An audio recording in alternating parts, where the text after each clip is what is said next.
কি করে মাফ হবে? আল্লাহ বলতেছেন, কুল ইন কুনতুম তুহিব্বুনাল্লাহা ফাত্তাবিউনি ইউহিব্বুকুমুল্লাহু ওয়া ইয়াগফির লাকুম যুনুবাকুম আল্লাহু গফুরুর রহিম।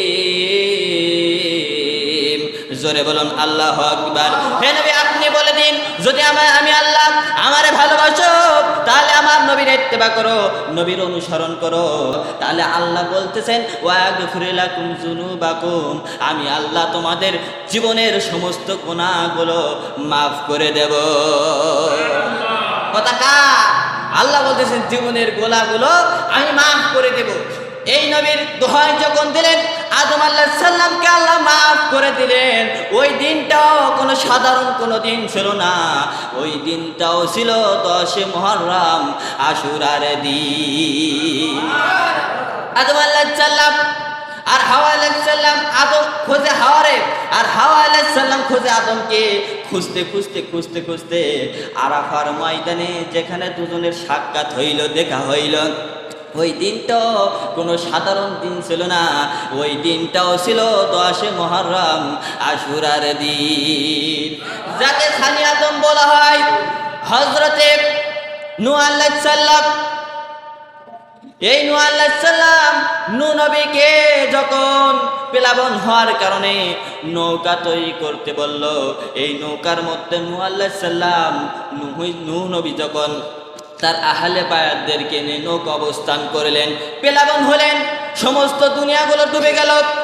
এই জাহাজটা ইরাকের একটা পাহাড়ে গিয়ে অবস্থান নিল, এবং এই জমিন থেকে যেদিন প্লাবন পানিগুলো আল্লাহ যখন হুকুম করার পরে পানিগুলো যখন কমে গেল, নূহ আলাইহিস সালাম তার আহলে বায়াতদের নিয়ে যখন জমিনে বসবাস করলো, ওই দিনটাও যেন তেন দিন ছিল না, ওই দিনটাও ছিল 10 মুহররম, আশুরার দিন। এই দিনে অনেক গুরুত্বপূর্ণ। আর কিছু কিছু মানুষ আছে আজকের এই দিনের, আল্লাহ যারা কপাল ভালো, আল্লাহ যাদেরকে ভালোবেসেছে আমরা এখানে আসতে পেরেছি, আর যাদেরকে আল্লাহ ভালোবাসে নাই, নেক নজর দিয়ে তাকায় নাই, তারা আসতে পারি নাই। আজকের এই অনুষ্ঠানে আমরা আসতে পেরেছি, আল্লাহ আমাদেরকে এনেছে, সেই জন্য লাখো কোটি শুকরিয়া। কথা ঠিক কিনা? দেখেন অনেক মানুষ আছে চার দোকানে এখানে ওখানে কিন্তু খাচ্ছে, তারা কিন্তু আজকের এই আশুরার দিনে আসতেছে না। অর্থাৎ বোঝা গেল তাদের ভিতরে নবীর ভালোবাসা, হাসান হুসাইনের ভালোবাসা নাই। কিছু পীর সাহেব আমাদের সমাজে আছে, ভারত থেকে হুজুর ভাড়া করে আনে, 10 মুহররম উপলক্ষে গাড়ির মধ্যে দেখবেন স্টেজ সাজায়ে, মানে হাই হাসান হুসাইন, হাই হাসান হুসাইন বলে, আর সেগুন দিয়ে গাছ থেকে রক্ত বাইর করে। আমিও মানি যে হাসান হুসাইনের ভালোবাসা দিলের মধ্যে থাকা উচিত, তবে গাছ থেকে শরীরের থেকে রক্ত বাইর করা এটা ঠিক নয়। এটা কি ঠিক? এটা ঠিক নাই। নবীর ভালোবাসায়, হাসান হুসাইনের ভালোবাসায় যদি শরীর থেকে রক্ত ঝরাতে হয়, হাসান হুসাইন যেরকম জীবন দিয়ে বাতিলের সাথে লড়ে গেছে, আমাদেরকেও বাতিলের সাথে লড়ে গিয়ে দিন কায়েমের পক্ষে গিয়ে আমাদেরকে রক্ত ঝরাতে হবে। কথা ঠিক কিনা? সুতরাং নূহ আলাইহিস সালামকে যেদিন আল্লাহ দুনিয়ার ভরে প্লাবন শেষ করলেন, ওই দিনটাও যেন দিন ছিল না, ওই দিনটাও ছিল 10 মুহররম, আশুরার দিন।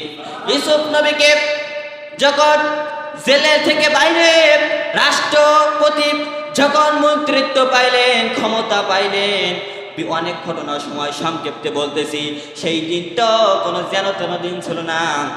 ইউসুফ নবী যখন ক্ষমতা পাইছিল, সেই দিনটাও ছিল 10 মুহররম, আশুরার দিন। আমার বাপজানা ভাইরা, আইয়ুব নবীর গায়ে যখন পোকা হইল, পোকা হয়ে সমস্ত শরীরে পোকা হইল, 18 বছর পর্যন্ত হয়ে গেল। একটা পোকা যখন আইয়ুব নবীর শরীর থেকে মাটিতে পড়েছে, পোকাটা ধরে নিয়ে বলতেছেন, আরে আমার শরীরের মধ্যে মনে হয় এই পোকার রুজি আছে, বলে পোকাটা আবার ঘাড় মধ্যে দিলেন। সমস্ত শরীর পোকা, পোকার পোকা, অর্থাৎ জীবের মধ্যে যখন, জিহ্বার মধ্যে যখন পোকা হইল, তখন আইয়ুব নবী আল্লাহর কাছে হাত উঠে বলে, আল্লাহ আমার সমস্ত শরীরে পোকা ছিল, কোনো দুঃখ ছিল না, আমি কোনোদিনও তোমার কাছে চাইনি যে আল্লাহ আমারে মাফ করো, কারণ তুমি তো দেখতাছো। কিন্তু আল্লাহ আমার যে জবানের ভিতরে জিহ্বার মধ্যে পোকা হয়েছে, আমি তোমার শুকরিয়া কেমনে আদায় করব? আল্লাহ তুমি আমারে মাফ করে দাও। যখন দোয়া করলো 18 বছর পরে আইয়ুব নবীকে যখন দোয়া করলো, আল্লাহ পাক রব্বুল আলামিন আসমান থেকে জিবরাইল আলাইহিস সালামকে পাঠিয়ে জান্নাতের পানি দ্বারা তাকে গোসল করাই দিল। সঙ্গে সঙ্গে সমস্ত শরীরের পোকাগুলো ধুয়ে পড়ে গেল এবং আইয়ুব আলাইহিস সালাম ভালো হয়ে গেল। এই দিনটাও কোনো যেন তেন দিন ছিল না, এই দিনটাও ছিল 10 মুহররম, আশুরার দিন। জোরে চিৎকার দিয়ে বলা যাবে কি সুবহানাল্লাহ? আমার বাপ-জামার ভাইরা, মুসা আলাইহিস সালাম যখন ফেরাউন তাড়া করলো, বিপদে পড়ে গেল, যাওয়ার জায়গা নাই, নদীর মাঝখানে লাঠি দিয়ে যখন আঘাত করলো, 12টা রাস্তা হয়ে গেল, মুসা আলাইহিস সালাম পার হয়ে চলে গেল। ফেরাউন নীল দরিয়ায় পড়ে ডুবে মারা গেল। ওই দিনটাও কোনো যেন তেন দিন ছিল না, ওই দিনটাও ছিল 10 মুহররম, আশুরার দিন। বলেন তো আমাদের জাতির পিতাকে,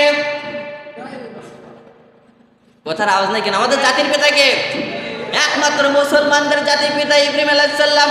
আল্লাহ কোরআনের মধ্যে বলতেছেন, মিল্লাতা আবিকুম ইব্রাহিম হুয়া সাম্মাকুমুল মুসলিমিন। জোরে বলুন আল্লাহু আকবার। মুসলমানদের জাতির পিতা একমাত্র ইব্রাহিম আলাইহিস সালাম।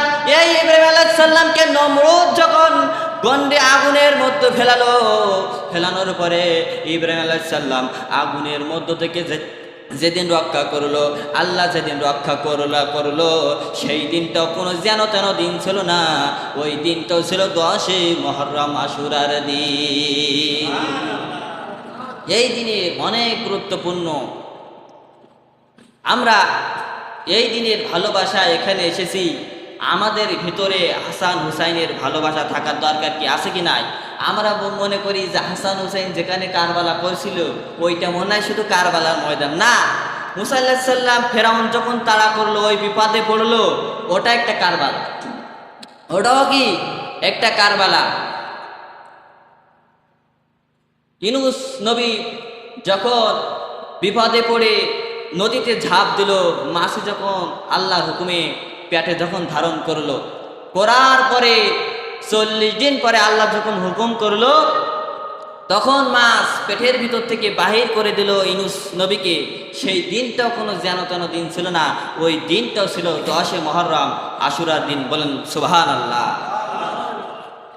এই আশুরার দিন তা ইউনূস নবী যে বিপদে পড়ে ঝাঁপ দিয়েছিল, ওটাও একটা কি কারবালা। ইব্রাহিম আলাইহিস সালামকে যে আগুনে কুণ্ডের মধ্যে ফেলানো হলো, ওটা ছিল ইব্রাহিম আলাইহিস সালামের কারবালা। কথাখান ঠিক কিনা? সেজন্য আমরা আল্লাহর পথে চলবো, হাসান হুসাইনের ভালোবাসা আমাদের দিলের জন্য থাকে। সকলেই বলে আল্লাহুম্মা আমিন। মেহমান আসতেছি, আমি যেটুকু আলোচনা